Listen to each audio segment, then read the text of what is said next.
बीच एक बड़ी जानकारी आ रही है। पाकिस्तान में दहशत का माहौल है। पाकिस्तानी पीएम शहबाज का बयान। शहबाज ने जांच में शामिल होने की पेशकश की है। पहलगाम जांच में शामिल होने की पेशकश की गई है। ये इस वक्त की सबसे बड़ी अहम खबर। और साथ ही पाकिस्तान में इस समय डर का माहौल ऐसा बन गया है जिससे पड़ोसी मुल्क में पल रहे आतंकवादी और उनके पालक आईएसआई और पाकिस्तानी आर्मी अपने विनाश की कल्पना करने लगे हैं। इस डर की वजह है भारत के तेवर जो संकेत दे रहे हैं कि पाकिस्तान पर हमला तय है। और इसी संकेत ने एक तरफ आतंकवादियों को सफाई देने पर मजबूर कर दिया है तो दूसरी तरफ पाक आर्मी को डिफेंसिव तैयारी के मोर्चे पर उतार दिया है। लेकिन क्या ये तैनाती डिप्लॉयमेंट पाकिस्तान को बचा पाएगी?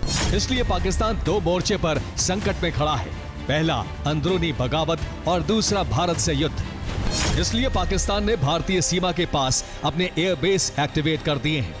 अमेरिका और चीन से मिले फाइटर जेट्स की तैनाती इसी क्षेत्र में कर दी है। सैनिकों की छुट्टी रद्द करके एलओसी पर भारी संख्या में तैनाती कर दी है।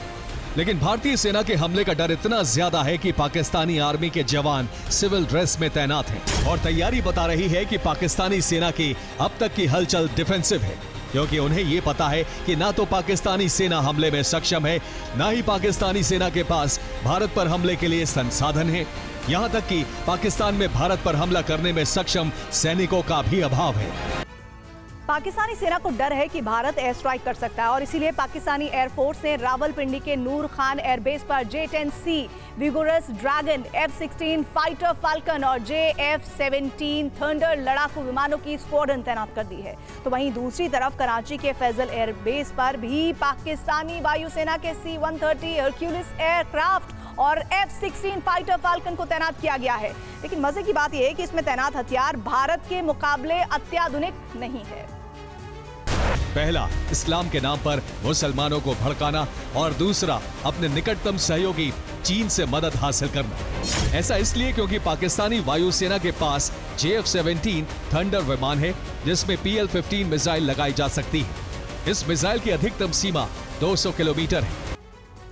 पाकिस्तान ने मान लिया कि भारत ने युद्ध की बिसात बिछा दी है, इसीलिए तुरंत 2 अतिरिक्त डिवीजन की तैनाती की मांग की गई, जिसमें सियालकोट में 15वीं डिवीजन तैनात की गई है तो खारियान में 37वीं डिवीजन की तैनाती की गई। हालांकि यह डिवीजन अभी रिजर्व में रखी गई है जो डिफेंसिव तैयारी के संकेत हैं। लेकिन दूसरी तरफ पाकिस्तान ने LOC पर 45,000 सैनिकों की तैनाती कर दी है और इनसे जो जानकारी मिल रही है वो ये कि इस क्षेत्र में भारत की तरफ से इलेक्ट्रॉनिक वॉरफेयर की आशंका को भांपते हुए GPS जैमर भी लगाए गए हैं और ये तैनाती पाकिस्तान के डर का सबसे बड़ा सबूत है।